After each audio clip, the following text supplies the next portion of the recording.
Hello नमस्कार विद्यार्थी मित्रों, श्री एसएन विद्यालयના ઈ લર્નિંગ પ્રોગ્રામમાં હું પિનાકીન રાવલ આપને ફરીથી આવકારું છું। મિત્રો, આપણે ઉદાહરણ 4.2 ગણેલું છે। એકચ્યુઅલમાં એ થિયરી છે જેમાં બે મહત્ત્વના ખૂબ જ મહત્ત્વના એવા પરિણામ આપણે મેળવેલા છે, કોસાઇન રૂલ અને સાઇન રૂલ। હવે આ બંનેનો ઉપયોગ આગળ જતાં ખાસ કરીને 12મા ધોરણમાં આપણે એની ડગલે ને પગલે જરૂર પડવાની છે, એટલે આપણે એને યાદ રાખશું ભૂમિતિ સહિત। એમાં જે ખૂણાના નામ પાડેલા છે એ સહિત એ શું કહેવા માગે છે એ ધ્યાનમાં રાખશું। હા, એક બે ઉદાહરણ આજે ગણીએ આપણે, એટલે એનો યુઝ કઈ રીતે થાય એ આપણને ખબર પડે। એકડે એકથી જે બાકી છે એ ગણી લઈ। એટલે પહેલું જ ઉદાહરણ જો કે આપણે ગણેલું નથી।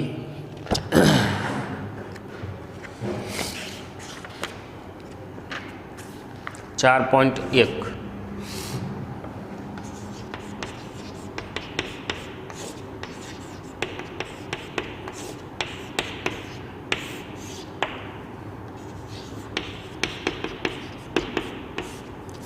एकदम नानु एवं उदाहरण है, जोई लई। वरसाद सिरोलम दिशा में 35 मीटर प्रति सेकंड की झड़पथी पड़े छे। वेलोसिटी ऑफ रेन 35 किलोमीटर प्रति कलाक। सिरोलम दिशा में थोड़ा समय बाद हवा वेलोसिटी ऑफ विंड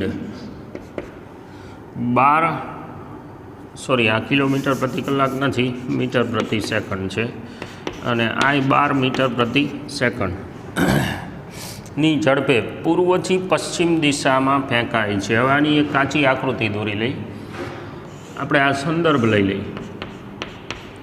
उत्तर, दक्षिण, पूर्व અને પશ્ચિમ, બરાબર। અને હવે આપણે જે આપણને કીધું છે એ બતાવી અંદર। વરસાદ સિરોલમ દિશામાં, આ સિરોલમ દિશા, હવે એને દોરવી પડે તો કાયદેસર આપણે આ રીતે અહીંયા આ વેલોસિટી ઓફ રેન છે સદિશ તરીકે। પછી આ જે હવા છે એ કઈ બાજુ જાય છે? પૂર્વથી પશ્ચિમ, પૂર્વથી પશ્ચિમ દિશામાં, એટલે આમ છે હવા। वेलोसिटी ऑफ विंड दिशा सहित मैं अंदर दर्शाव्યું, बराबर। तो शू कहे छे? बस स्टेन्ड पर उभेला छोकराए पोतानी छतरी कई दिशा में राखवी जोईए। हवे आम सिम्पली तमे विचारो कि घटना शू बनशे। वरसाद आम पड़े छे अने पूर्वथी पश्चिम हवा आवे छे, એટલે વરસાદની ટૂંકમાં ઝાપટ આમ જવાની ક્રોસમાં। તો માની લો કે જે વ્યક્તિ ઊભો છે એને શું કરવું પડે? આમ સીધું રાખે તો વરસાદ નીચેથી આયલો આવે, તો એને શું કરવું પડે? વરસાદ જે બાજુ આવતો હોય એ બાજુ છત્રી રાખવી પડે, બરાબર ને? એટલે બધું પાણી છે અહીંયાથી રોકાઈ જાય। તો એ દિશા આપણે ગોતવાની છે, કઈ બાજુ। હવે આનો હું ચતુષ્કોણ પૂરો કરી નાખું। એકચ્યુઅલમાં બંને સદિશ પડેલા જ છે, તો આ જે છે એનું પરિણામી કહેવાય વિકર્ણ, રિઝલ્ટ। હવે એને હું ખાલી વી કહી દઉં, એટલે પરિણામી વેગ વી છે। અને એ માનો કે થીટા કોણ સિરોલમ સાથે બનાવે છે। સિમ્પલ ભૂમિતિ આપણે મૂકી, ખાલી થીટા કોણ જે છે એ સિરોલમ સાથે બનાવે છે। તો પછી આ એક ખૂણો થીટા થાય, બે સમાંતર રેખાની છેદિકાના યુગ્મ કોણ છે। હવે મારી પાસે જે ત્રિકોણ દેખાય એમાં ખાલી ટેન થીટાની વ્યાખ્યા લખી લઈએ આપણે। Ten theta is equal two સામેની બાજુ। હવે સામેની બાજુ આપણા માટે કોણ છે? વેલોસિટી ઓફ વિન્ડ છેદમાં પાસેની બાજુ આપણા માટે કોણ છે? Velocity of rain. Velocity of wind 12, velocity of wind 35, એટલે ટેન થીટા બરાબર 12/35, અને 12/35 એટલે લગભગ 0.343। તમારી પાસે તો કેલ્ક્યુલેટર છે। થીટા ગોતવો હોય તો આને લખાય ટેન ઇન્વર્સ, આવું લખવાનો રિવાજ છે। 0.343 ટેન ઇન્વર્સ, એનો મતલબ શું? જેની ટેન કિંમત 0.343 હોય એવો ખૂણો આવે। હવે આ કઈ રીતે ગોતાય? એના માટે મારે લોગ ટેબલની જરૂર પડશે, અને લોગ ટેબલ જોતાં આપણે શીખવું પડશે। એટલે હવે અહીંયા હોલ્ટ મારવો પડે, કારણ કે એ તો રૂબરૂ સિવાય મેળ જ ન પડે। વચ્ચે પણ આપણે જ્યારે ફાઉન્ડેશન કરતા હતા ત્યારે પણ મેં કીધેલું છે કે લોગ ટેબલમાં હું અહીંયા શીખવાડી દઉં એનાથી તમને ન આવડે। એટલે તમે મારી નજર સામે હોય અને હું તમને કહું કે ભાઈ આ જે છે એ તમે લાઈન જુઓ, આમાંથી આમ ગોતો ટેબલ સહિત રૂબરૂમાં એ ક્લિયર થાય તો પછી અહીંયા આપણે હોલ્ટ મારીને આને છોડી દેવું પડે. અને ખૂણો જે છે એ ટેબલમાંથી તમે ગોતો એટલે અંદાજિત 19 ડિગ્રી આવે છે. 19 ડિગ્રીનો ખૂણો મતલબ એ જે વ્યક્તિ છે એને શું કરવું પડે તો કે શિરોલંબ સાથે 19 ડિગ્રીએ છત્રી નમાવીને રાખવી પડે એટલે બધો વરસાદ છત્રી દ્વારા રોકાઈ જાય. આ વરસાદનું પરિણામી વેગનું મૂલ્ય જોતું હોય તો V will be equal to દેખાય છે પાયથાગોરસ સીધું, એટલે કે VR વર્ગ વત્તા VW વર્ગ એટલે કે 35નો વર્ગ વત્તા 12નો વર્ગ. અને હવે રેસ્ટ ઇઝ કેલ્ક્યુલેટર ઓપરેશન, લગભગ 37 કે એવું કંઈક આવે, જે આવે એ તમારું મીટર પ્રતિ સેકન્ડ. અહીંયા તો કંઈ આપણું કામ નથી, આવું કીધું નથી, પણ છત્રી જે છે એ 19 ડિગ્રીએ રાખવાની અને વરસાદની ઝાપટ છે એ પડે છે એના કરતાં થોડીક ઝડપી ફીલ થશે. એકદમ સિમ્પલ એપ્લિકેશન થઈ. આ 4.2 આપણે ગણી લીધું.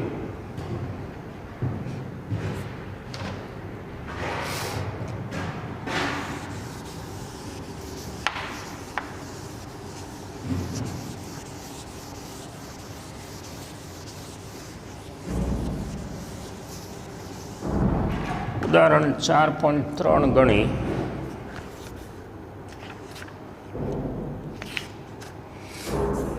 આમાં ખાસ ધ્યાન રાખજો, એક મોટર બોટ ઉત્તર દિશામાં વેલોસિટી ઓફ બોટ 25 કિલોમીટર પ્રતિ કલાક છે. ઉત્તર દિશામાં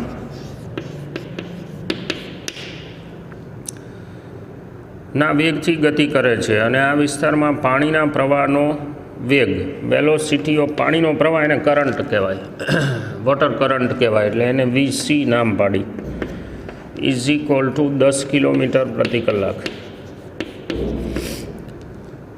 પાણીના પ્રવાહની દિશા દક્ષિણથી પૂર્વ તરફ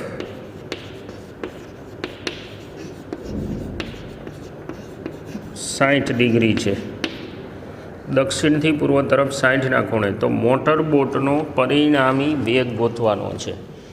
મોટર બોટનો પરિણામી વેગ કેટલો થાય એ આપણે ગોતવાનો. આની એક આકૃતિ દોરી લઈ પહેલાં, સદિશ તરીકે રજૂઆત. આપણું જે આ યામ સમતલ છે એમાં XY ને બદલે આપણે દિશાઓના જ નામ પાડી દઈએ.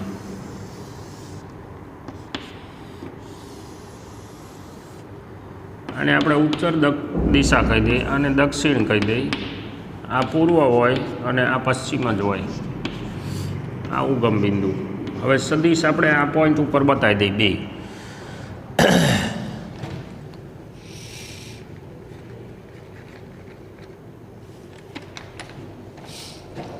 વેલોસિટી ઓફ બોટ કઈ બાજુ છે? ઉત્તરમાં. એટલે વેલોસિટી ઓફ બોટ હું આ બતાવું,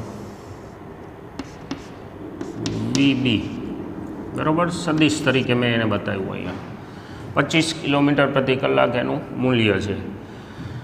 પછી પાણીના પ્રવાહનો વેગ 10 કિલોમીટર પ્રતિ કલાક એનું મૂલ્ય, અને કઈ બાજુ? દક્ષિણથી પૂર્વ તરફ 60 ડિગ્રી. એટલે હવે હું અહીંયા ક્યાંક એને બતાવું.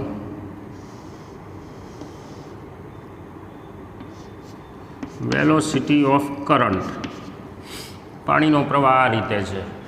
એટલે હવે થવાનું શું તો કે પાણીનો ફ્લો છે ને એ બોટને કંઈક અલગ દિશામાં લઈ જશે. તો એ દિશા કઈ છે એ આપણે ગોતવાનું છે.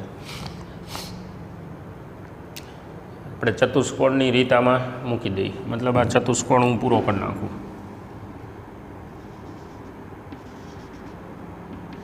એક્ઝેક્ટ સ્કેલ નથી પણ છતાંય તે આપણે પ્રયત્ન કરીએ છીએ. આ જે છે એ આપણું પરિણામી આવે R. હવે એમાં આ ખૂણો આપણને 60 આપેલો છે, બરાબર ને, દક્ષિણથી પૂર્વ તરફ 60. તો પછી બાકીનો ખૂણો, મતલબ કે આ આખો ડબલ લીટી ખૂણો જે હું કરું છું, અહીંયા લખવું એટલે ખબર પડે. એકચ્યુઅલમાં એવું ક્યાંય લખાય નહીં, પણ ડબલ લીટી ખૂણો એ થીટા અને એ કેટલો હોય 120 હોય, કારણ કે આખી લાઈન છે એ 180ની હોય, એમાં નીચે 60 છે. હવે એ ડબલ લીટી ખૂણો એટલે એકચ્યુઅલમાં કયો છે? આ વીબી અને વીસી વચ્ચે બનતો ખૂણો છે, મતલબ બે સદિશ વચ્ચે બનતો ખૂણો. પછી એકાદો આપણે ખૂણો વધારાનું નામ પાડી ટેક્સ્ટબુકનું માન રાખવા, અહીંયા ફાઈ. એટલે હવે એ ફાઈ શું છે નામ પાડી દેવાનું છે, વીબી અને આર એટલે કે પરિણામી વચ્ચે બનતો ખૂણો.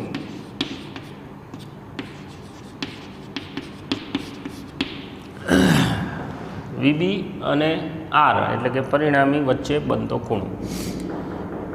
હવે જો ઈ ફાઈ હોય તો આ બાજુ ફાઈ થાય.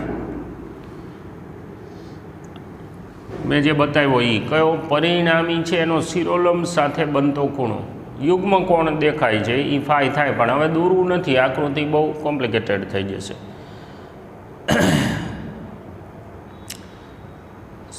કોસાઇન અને સાઇન રૂલની મદદથી આપણે આમાં રિઝલ્ટ મેળવી શકીએ. એટલે પરિણામી જે આવે, મતલબ કે બોટના વેગ ઉપર પાણીના કરંટની અસર, એને પરિણામી કહેવાય. બોટના વેગ ઉપર પાણીના પ્રવાહની અસર એ આપણું રિઝલ્ટ. મતલબ ઓલા બોટને આ પાણીનો પ્રવાહ આમ ધક્કો મારીને લઈ આવશે. આ એરો જે છે આરની દિશાનો, આ દિશામાં. હવે એ દિશા કઈ અને કેટલી ઝડપ એની થઈ જશે એ આપણે ગોતવાનું છે. તો કોસાઇન રૂલ વાપરી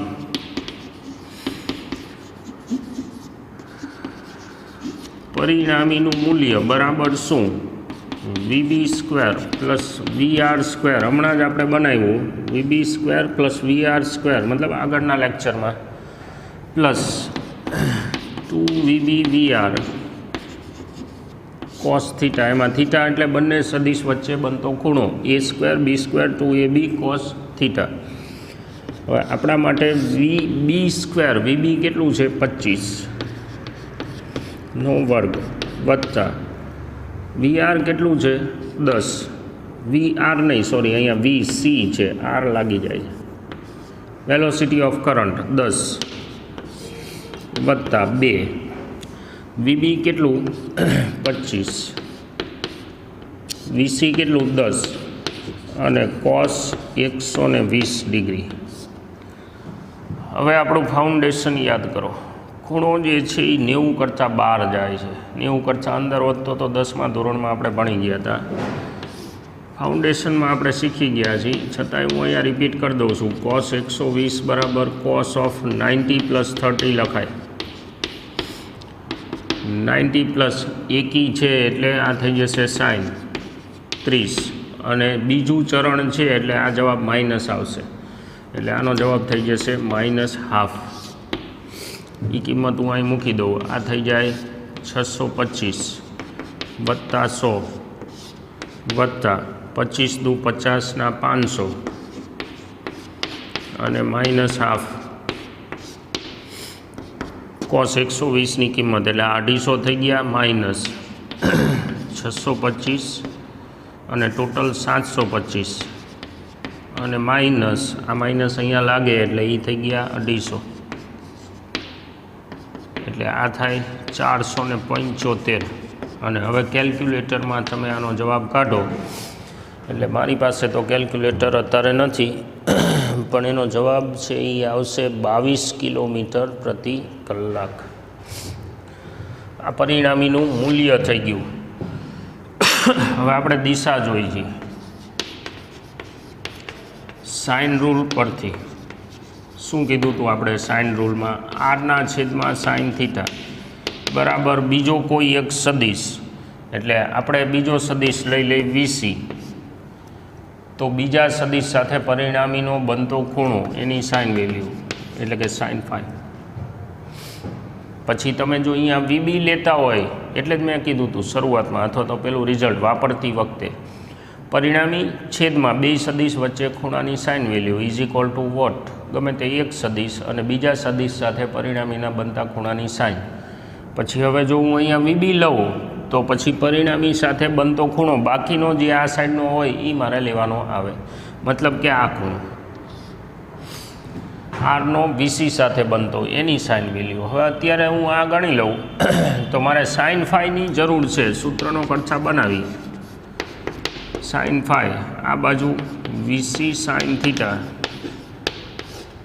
છેદમાં આર. વીસી કેટલું છે 10, પછી બાજુમાં સાઇન 120 ડિગ્રી છેદમાં પરિણામીનું મૂલ્ય જે આવ્યું એ અહીંયા 21.8 કે 22 કે એવું કંઈક આવ્યું છે. જોઈ લઈએ આપણે એમાં શું વાંધો છે. લગભગ 22 કિલોમીટર છે બરાબર, અને આપણે અહીંયા 21.8 લખેલું છે. એટલે જે આપણે અહીંયા લખી સાઇન 120 પછી અહીંયા 21.8 જે લગભગ 22 છે.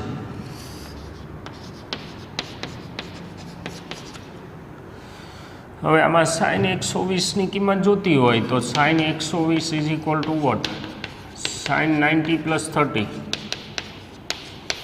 એકી ઘડીઓ છે 90નો એટલે આ થઈ જશે cos 30. બીજા ચરણમાં સાઇન વેલ્યુ ધન હોય, cos 30 એટલે √3/2.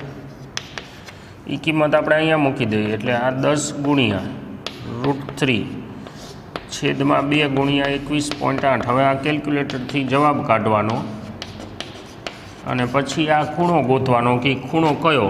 હવે એના માટે વન્સ અગેન વળી પાછું મારે ટેબલની જરૂર પડશે. હવે તમને એમ થાય કે સાહેબ આમ નામ કઈ રીતે આંકશું, આપણા હાથમાં તો નથી ને ભાઈ. એટલે તમે મારી સામે આવો ત્યારે જ એ ટેબલ જોતા આવડે, બાકી ન આવડે. રૂબરૂ હોય તો એ ટેબલમાંથી ખૂણો ગોતતા આપણને ફાવે. એટલે એટલું તો પછી ધીરજ રાખવી પડે. ધીરજના ગુણ ધીરજના ફળ મીઠા છે એવું આપણને લોકોએ કીધું છે. એટલે એટલા પૂરતું આપણે ધીરજ રાખશું, ખૂણો ગોતવાની મેથડ પૂરતું. લગભગ 23 ડિગ્રી ને એની આજુબાજુ કંઈક આવે છે. એટલે આ જે છે એ યુઝ કર્યો આપણે, જે ચતુષ્કોણની રીત છે ને, એનો વ્યવહારમાં ઉપયોગ થયો. જુઓ કે ભાઈ બોટ આમ જતી હોય, પાણીનો ધક્કો આમ જતો હોય, બોટ કઈ બાજુ જઈશે તમે આનાથી ગણતરી કરી શકો. હવે આપણા જે ભૌતિક વિજ્ઞાનના પદ છે ગતિના, એમાં આનો ઉપયોગિતા અથવા તો એમાં એની ચર્ચા આ બધી જે છે સદીશો એની ચર્ચા આપણે એમાં લેતા જઈએ વારાફરતી. એટલું યાદ રાખીએ અત્યારે કે આપણે સરવાળા બાદબાકી પરિણામી ગોતતા શીખા છીએ સદીશ માટે.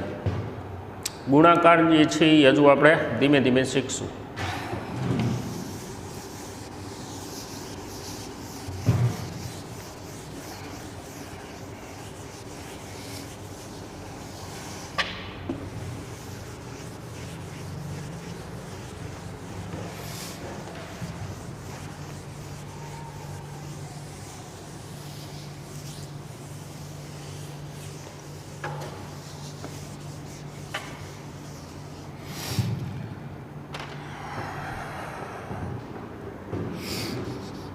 ફરીથી પાછું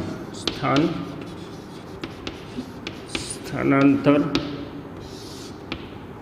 અને વેગ એની ચર્ચા કરવાની છે. પણ હવે આપણી ગાડી સદીશ ભણી લીધા પછી એકદમ ફટાફટ ચાલશે.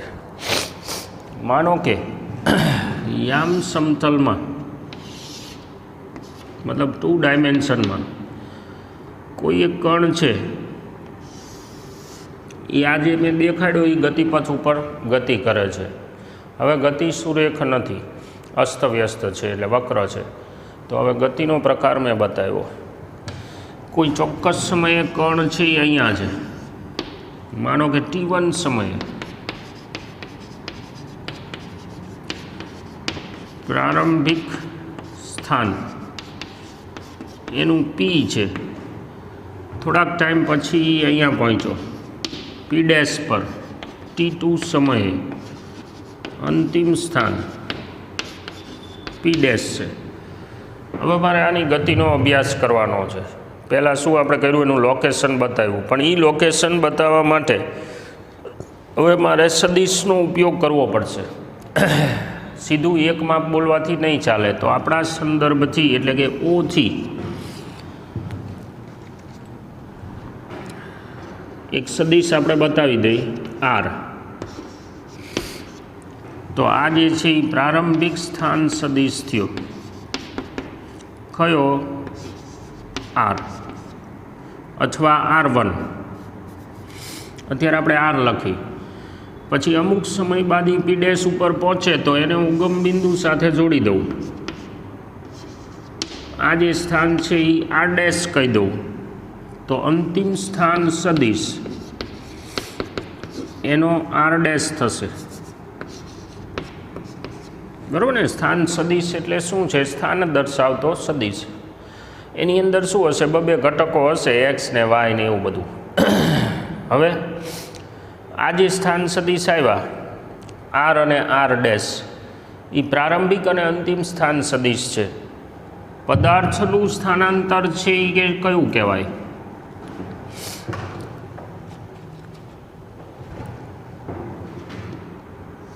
આ જે છે એ એનું સ્થાનાંતર કહેવાય.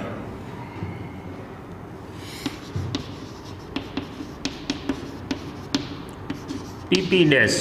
બરાબર ને? આપણી આગળના ચેપ્ટરની વ્યાખ્યા યાદ કરો. વ્યાખ્યાઓમાં કંઈ ફેર નથી પડવાનો, ખાલી રજૂઆત છે એ બદલાય છે. હવે સ્થાનાંતર એટલે શું? પદાર્થના સ્થાનમાં થતો ફેરફાર. તો એ ક્યાં હતો? પ્રારંભિક પી બિંદુ, એને હવે ક્યાં પહોંચ્યો? પી ડેશ ઉપર. તો એનું સ્થાનાંતર છે એ પીપી ડેશ કહેવાય. તો એ જે સદિશ આવે કયો? પીપી ડેશ સદિશ, એને સ્થાનાંતર સદિશ કહેવાય. એને આપણે ડેલ્ટા આર કહી દઈએ. ડેલ્ટા આર સ્થાનાંતર સદિશ. હવે જુઓ તો મારી પાસે એક ત્રિકોણાકાર રચાય છે અંદર, અને એમાં સદિશને ઉમેરવાની ત્રિકોણની રીત જેવું હેડ ટુ ટેલ એરેન્જમેન્ટ દેખાય છે. જુઓ તો આવું તમને દેખાય છે. ઓપી સદિશ વત્તા પીપી ડેશ સદિશ is equal to OP dash સદિશ. બરાબર ને? ઓપીના હેડ ઉપર પીપી ડેશ પડેલું છે અને ટેલથી હેડ સુધી ખેંચેલો સદિશ આ બાજુ આર ડેશ છે. તો હવે હું આ ઓપી સદિશ એટલે કોણ? આપણો આર, વત્તા પીપી ડેશ એટલે કોણ? Delta R is equal to OP એટલે કોણ? R dash. તો આપણું delta R is equal to what? R dash minus R. R dash minus R એટલે કે અંતિમ સ્થાન સદિશ માઇનસ પ્રારંભિક સ્થાન સદિશ કરો એટલે તમને સ્થાનાંતર સદિશ મળે. એટલે પદાર્થનું સ્થાનાંતર કઈ બાજુ થાય છે અને કેટલું થાય છે એ મને આપે. હવે સ્થાનાંતર સદિશ જે બાજુ હોય એ બાજુ પદાર્થનો વેગ છે એવું કહેવાય. એટલે સ્થાનાંતર સદિશની દિશામાં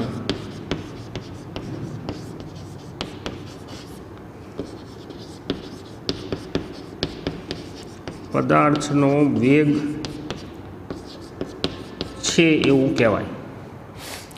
મારી પાસે જે સ્થાન સદિશ છે આર અને આર ડેશ, એને આવી રીતે રજૂ કરી શકાય. આર બરાબર એક્સ આઈ કેપ વત્તા વાય જે કેપ. એક્સ ઘટક અને વાય ઘટક મેં બતાવ્યા. એ એક્સ ને એ વાય લખતા હતા, એના બદલે ખાલી એક્સ અને વાય લખ્યા. એ કઈ રીતે મળશે? અહીંયા તમે લંબ દોરો એટલે આ માપ જે આવ્યું એ એક્સ જેટલું આવ્યું અને આ જે ઊભું માપ આવ્યું એ વાય જેટલું આવ્યું. પછી એવી જ રીતે આર ડેશ માટે હું લખી શકું એક્સ ડેશ આઈ કેપ વત્તા Y dash J cap. X dash I cap વત્તા વાય ડેશ જે કેપ. એટલે એમાં એક્સ ડેશ એટલે શું? અહીંથી હું આ લંબ દોરું એટલે આ જે માપ આવે એ એક્સ ડેશ છે, અને હું સામે જવા દઉં તો આ જે માપ આવે એ વાય ડેશ છે. અને હવે એ બંને કિંમત હું અહીંયા મૂકી દઉં તો ડેલ્ટા આર બરાબર આર ડેશ માઇનસ એટલે એક્સ ડેશ આઈ કેપ વત્તા Y dash J cap minus X I cap plus Y J cap. બાદબાકીમાં એનું જે બે પરિમાણમાં સ્વરૂપ હતું એ મૂકી દીધું. હવે આમાં શું થાય તો કે અનુરૂપ ઘટકો બાદ થશે એટલે X dash minus X I cap વત્તા Y dash minus Y J cap. X dash minus એટલે આઈ કેપવાળા પદ આપણે ભેગા લઈ લીધા છે, વાયવાળા પદ આપણે ભેગા લઈ લીધા છે. હવે એમાં એક્સ ડેશ માઇનસ એક્સ છે હું ડેલ્ટા એક્સ કહી દઉં, વત્તા વાય ડેશ માઇનસ વાયને હું ડેલ્ટા વાય કહી દઉં. તો આ આપણો સ્થાનાંતર સદિશ થયો, જેના બે ઘટક છે, એક એક્સ ઘટક, બીજો વાય ઘટક. એક્સ ઘટકમાં શું આવે છે તો કે બંનેના એક્સ ઘટકની બાદબાકી, વાય ઘટકમાં શું આવે છે બંનેના વાય ઘટકની બાદબાકી. એટલે આપણી જે બૈજિક રીત હતી એ જ. હવે ડેલ્ટા એક્સ એટલે આકૃતિમાં શું, આ જે કટકો આવે એ ડેલ્ટા એક્સ છે, જો આકૃતિની ભૂમિતિ પરથી, અને આ જે કટકો આવે એ ડેલ્ટા વાય છે. મતલબ કે મારો આ જે સદિશ છે પીપી ડેશ એના એક્સ અને વાય ઘટક, મતલબ એનું સ્થાનાંતર એક્સ દિશામાં આટલું થયું ડેલ્ટા એક્સ જેટલું, અને વાય દિશામાં ડેલ્ટા વાય જેટલું થયું. તો એના વેગની દિશા છે એ આપણે આ ગણવાની આવે. હવે આ આખી પ્રક્રિયા દરમિયાન સમય કેટલો લાગ્યો ડેલ્ટા ટી, બરાબર ને, T2 minus T1 Arthi are dash પહોંચવામાં. તો આ જે રાશિ આવે delta R by delta T એને સરેરાશ વેગ કહેવાય. આ એક નિશાની સરેરાશની મૂકવાની. વેલોસિટી ઉપર એરો સદિશ, સ્થાનાંતર છેદમાં સમય, મતલબ કે ડેલ્ટા એક્સ આઈ કેપ વત્તા ડેલ્ટા વાય જે કેપ છેદમાં ડેલ્ટા ટી. સરેરાશ શું કામ કીધું? અગાઉના ચેપ્ટરમાં આપણે સમજી ચૂકેલા છીએ કે સમયનો ગાળો જ્યારે લાંબો હોય ત્યારે આપણે સરેરાશ મૂલ્યો લેવા પડે, એટલે સરેરાશ લીધું. હવે અત્યારે વેગની દિશા આ દેખાડે છે એરો, પણ એકચ્યુઅલમાં પદાર્થનો ગતિપથ છે એ અલગ છે. જુઓ, એટલે કે સરેરાશ વેગ લેવાથી પદાર્થનો વાસ્તવિક ગતિપથ આપણા હાથમાં આવે નહીં. તો શું કરવું પડે? જે સમયનો ગાળો છે, આપણે સેમ લોજિક ગઈ વખતે જે ભણેલા છીએ કે સમયનો ગાળો નાનો કરતા જવું પડે. હવે જો સમયનો ગાળો નાનો કરી તો ઘટના શું બને?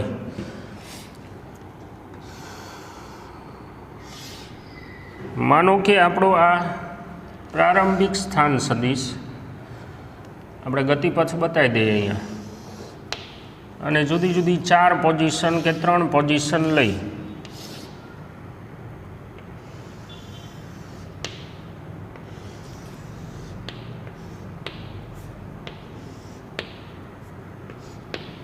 દરેક વખતે પ્રારંભિક સ્થાન સદિશ આ છે આર.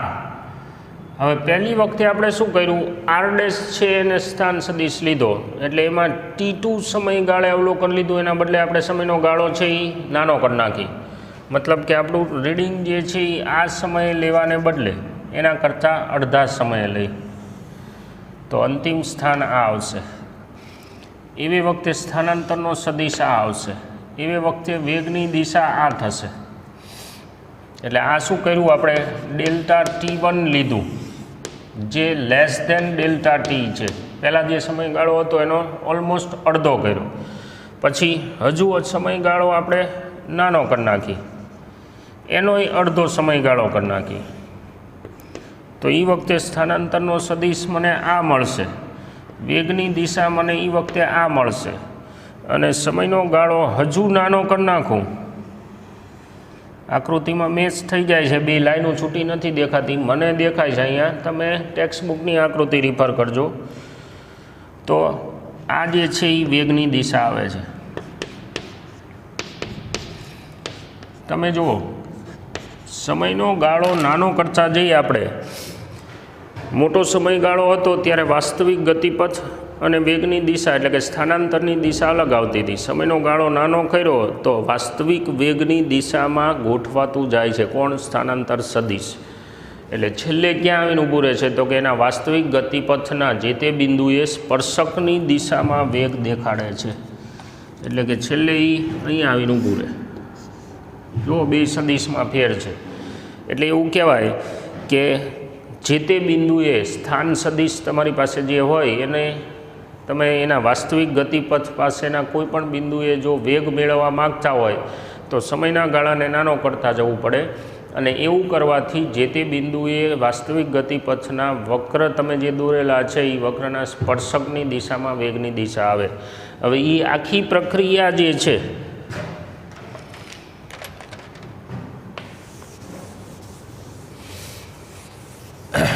એને શું લખાય? Limit delta T tends to 0. અને હવે મારે delta R by delta T કરવાનું, તો હવે જે મળે એને કહેવાય તત્કાલીન વેગ. લોજિક આપણે સમજી ગયા છીએ. લખાય અને હવે dr બાય dt, મતલબ કે સ્થાન સદિશ તમારો જે છે એનું સમયની સાપેક્ષ વિકલન. અને હવે એ વિકલન આને એપ્લાય કરી તો શું થાય? આ બે પદ છૂટા પડી જશે, એટલે v is equal to dx by dt I cap વત્તા dy by dt J cap આવે. dx બાય dt ને હું vx કહી દઉં અને આને હું vy કહી દઉં. વેગ જો વેગ સમતલમાં, કણનો જે ગતિપથ છે એ સમતલમાં છે, બે પરિમાણમાં, તો વેગના બે ઘટક આપણને મળ્યા. આ એક ઘટક આપણે આગળના ચેપ્ટરમાં ભણતા હતા dx બાય dt. હવે વેગનો y ઘટક પણ છે, મતલબ કે કણ x દિશામાંય ખસે છે અને yમાંય ખસે છે. તો આ જે છે vx એને શું કહેવાય? કણના વેગનો x દિશાનો તત્કાલીન વેગ અને આ કણના વેગનો y દિશાનો તત્કાલીન વેગ. એક વખત આપણને આ જડી જાય તો વેગનું મૂલ્ય છે એ બહુ ઇઝીલી જડે, vx વર્ગ વત્તા vy વર્ગ પરથી. અને હું tan થીટા એની દિશા ગોતવા માગતો હોય તો બહુ આરામથી મળી જાય. એક વખત મેથડ બનાવી નાખી, vy બાય vx કરી એટલે આપણને દિશા મળી જાય. એટલે આ રીતે તમે તત્કાલીન વેગ છે એ જાણી શકો, સરેરાશ વેગ અને તત્કાલીન વેગ. સ્થાન, સ્થાનાંતર અને વેગની આપણે ચર્ચા કરી. એકવાર તમારે ટેક્સ્ટ બુકમાં વાંચવાનું, સમજવાનું. દાખલા તો આપણે ગણશું એટલે વધારે ક્લિયર થશે. અત્યારે પાછું અલ્પવિરામ કરીએ, ફરીથી પાછા મળશું. Thank you.